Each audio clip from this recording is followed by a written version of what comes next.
Hello, fellow walkers. This is Jeff from New York City, and together with my stepbrother Colin from Sitka, Alaska, this is the story of our coast-to-coast walk, which we took in September of 2016. Day one. There are places I remember all my life, though some have changed, some forever, not for better. Some have gone,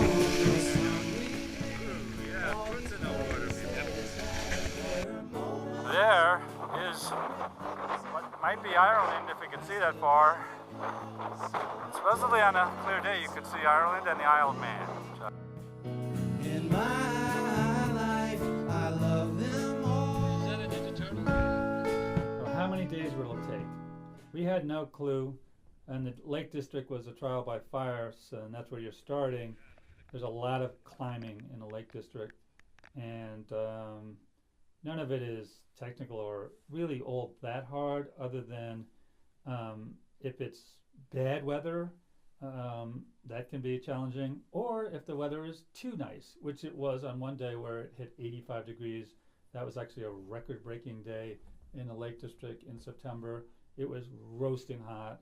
We burned through all of our water, and we were sort of pretty miserable for the last 2 or 3 hours of that walk. Somebody said that for every 500 feet you climb, it's like walking a mile. I think that's kind of true, and descending can be even harder and slower because you really got to be careful on the way down. However fast you walk on level ground, you should figure that you'll walk about half that speed on the coast to coast.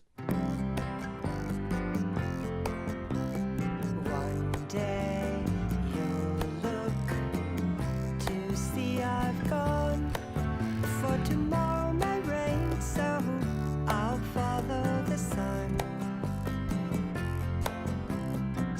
I highly recommend that you engage a Sherpa service. There's Sherpa van, there's Coast to Coast Pack Horse. We use Coast to Coast Pack Horse. I highly recommend them, and they're so together, so organized, so accommodating and flexible. I'm gonna put you people on Facebook, so like this is big time. Everybody's gonna see you. Everybody's gonna see you. Hi, Jefferson! Make sure you have your best foot forward. Hi, this is the best! Day you'll find that I have gone. Now, the one time it poured on us, we also got lost, and we were fording through small streams and lots of bogs.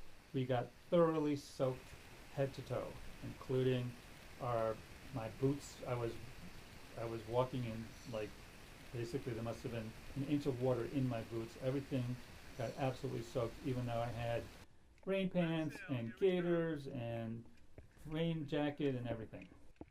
We got some amazingly beautiful days. We got a really hot day.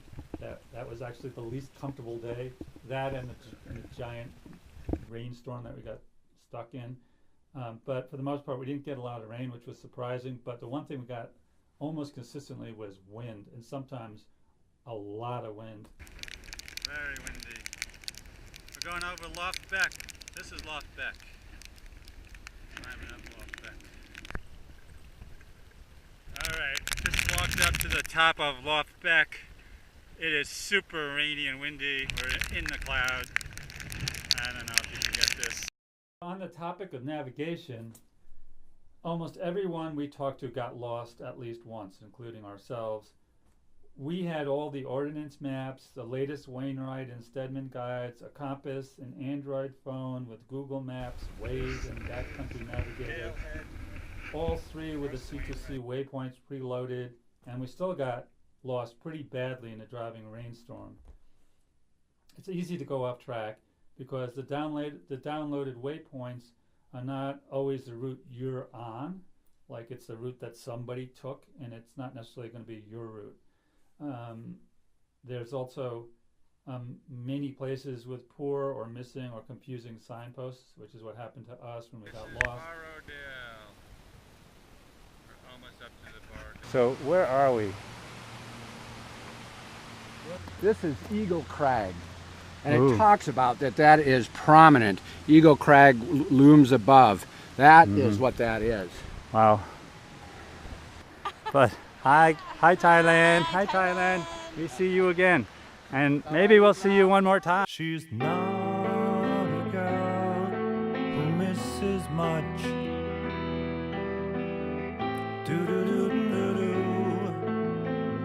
I highly recommend that you walk west to east for two reasons. Number one, the wind is at your back, and there's lots of wind. And number two, the walkers you meet will all be walking west to east. Almost nobody walks the other way. And by the end of your walk, you will have a gang of BFFs that you met along the way.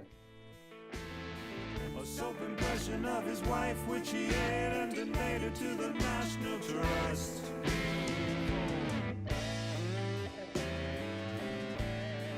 Okay, we're coming down off Greenup Edge. Heading into Easdale. This is Easdale. Now they just came from there, from the high. Those guys look like tape hackers. Far Easdale, Grassmere down there, and countless fells, countless fells. We've been on some of them. Those are the Wainwrights. We're used to it. Used to it. We could take it. You do need to be a good, strong walker if you want to walk the entire path. You should be able to walk 15 miles a day for many days in a row. And some of those days will be quite hilly. Oh, spectacular. I cannot believe this place. I didn't know this place existed. This is just stunning everywhere you go. Mostly, half the time we're walking through this stuff. This is just fog. And it gets can get pretty deep. In case you're worried about safety, the sea-to-sea route is truly safe, both from crime of any kind and from the elements. I recommend you book ahead, because we didn't do that and we were a little sorry we didn't. So if you can book ahead, you'll be much better off. We were just booking ahead one night ahead, and often in September, lots of all the best places were typically sold out. So we were sort of scraping the bottom of the barrel. Sometimes we lucked out. Generally speaking, you should stay in the hostels Helm or the Crag. B&Bs. Okay, Helm Crag it is. Helm Crag, right over there. That's it. Yep. You look back, we did Gibson Knot, Moment Crag, and Calf Crag. That's the 4 peaks we just did. Happiness is a war, yes it is. Organic Hotel, what does that mean? I wonder if they have a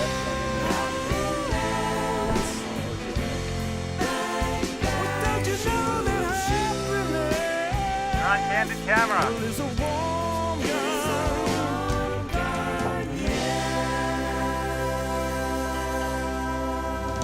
Also, you can do this walk alone. We met several folks that were walking on their own, including women. And in fact, we joined up with one very nice guy from Somerset for 3 days. And we also ended up walking with this great gal from Tasmania for almost a week. The main disadvantage of walking alone is price, because the B&Bs add a premium for single occupancy. I gotta say that this was one of the best experiences of my entire life. The walk is absolutely stunning. We kind of lucked out weather-wise, didn't get a whole lot of rain. I think that other than torrential downpours, even when it's, raining, light rain kind of stuff, it's still beautiful and gorgeous. When I wake up early in the morning, I lift my head and I'm still yawning. When I'm in the middle of a dream, I stay in bed, float upstream. Please don't wake me, no, don't shake me, leave me where I am. people you will meet. That was probably the most surprising part of the whole trip. We met so many great folks. The people that do this walk, they're automatic. If you're a walker, you're automatically going to like these people. Okay, so this is Kitstew Pike, which is our last and highest peak that we'll climb in the Lake District. It's the last Wainwright, number 10 that we're doing. There's 217 of them or something. Anyway, it's so gorgeous. Perfect day, a little breezy, about 65 degrees.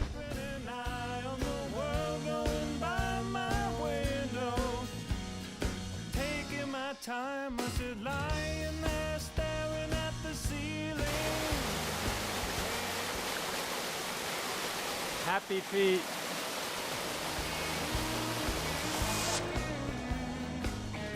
Here's my list of a dozen ways to keep your feet happy.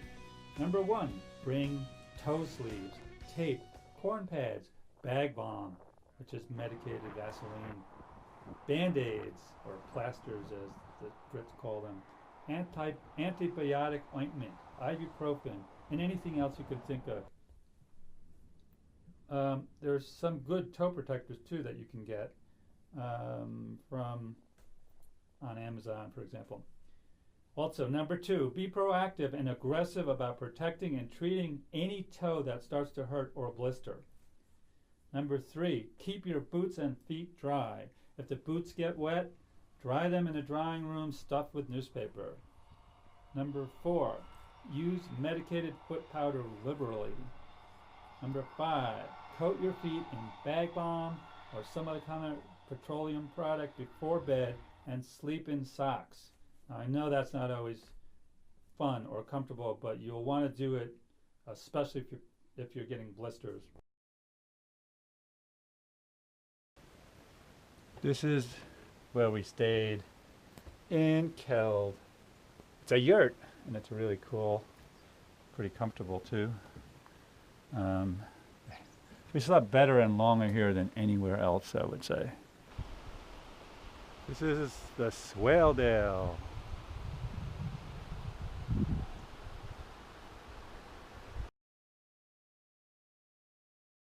This town is awesome.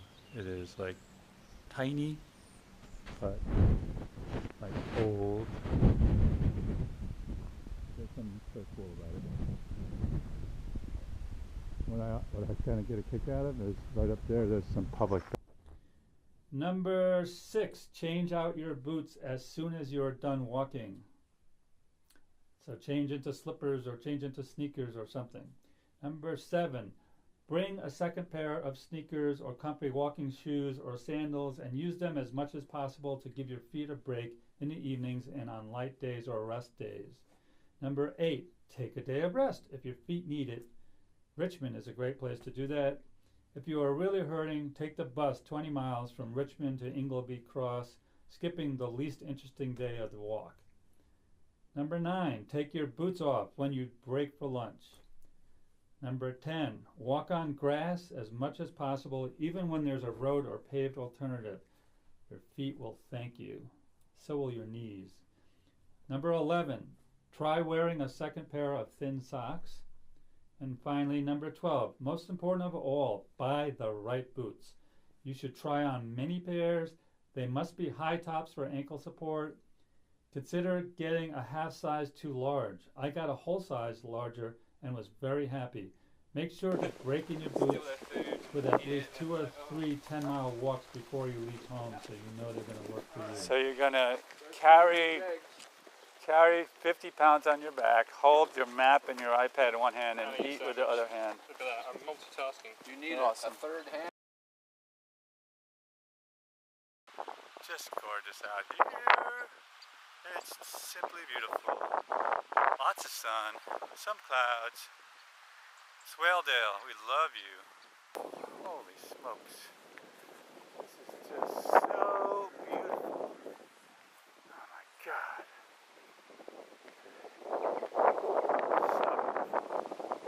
Can you believe this?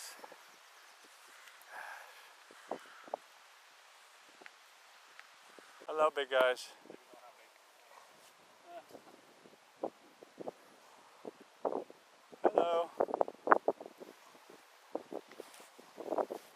want to get that Abbey. Hi, folks. Hello. When will the bus be by? Richmond at last. A great place to spend a rest day. Notable restaurants were the Mango Tree in Kirkby Stephen and Amentola Tandoori in Richmond, though the quality of food was surprisingly good most of the time in pubs.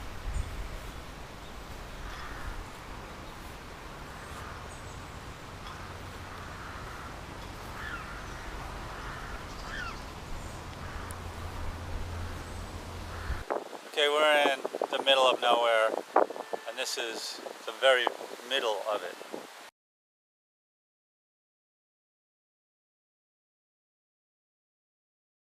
This is the A19, the major road between York and Middlesbrough, which you have to scamper across. Wait for the big ass truck yet. The good news is that you've reached the North York Moors and are done with the longest and least interesting day of the walk, the 22-mile trek from Richmond to Ingleby Cross. Some folks whose feet were particularly sore took the bus from Richmond, and you really aren't missing much if you take that option. As a C2C walker, you pretty much have to stay at the Lion Inn at Blakey Ridge, and you will be happy you did, as it is a great meet-up spot for all your newfound mates with decent food. The North York Moors are bleak and beautiful. We got lots of heavy fog like this the day we left the Lion Inn.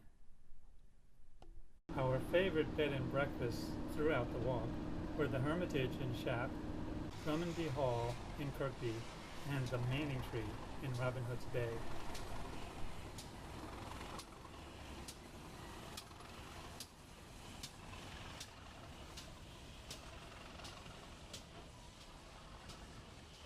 I want to close with a special shout out to Sue Walker from Hobart, Tasmania, who we walked with for many days. Hi, Sue. Also, Harry, somewhere in Somerset, Peter and Therese Kelmann from Vermont, and too many others to even begin to name. Finally, all credit for this once-in-a-lifetime adventure goes to my stepbrother Colin, who conjured up his trip out of thin air.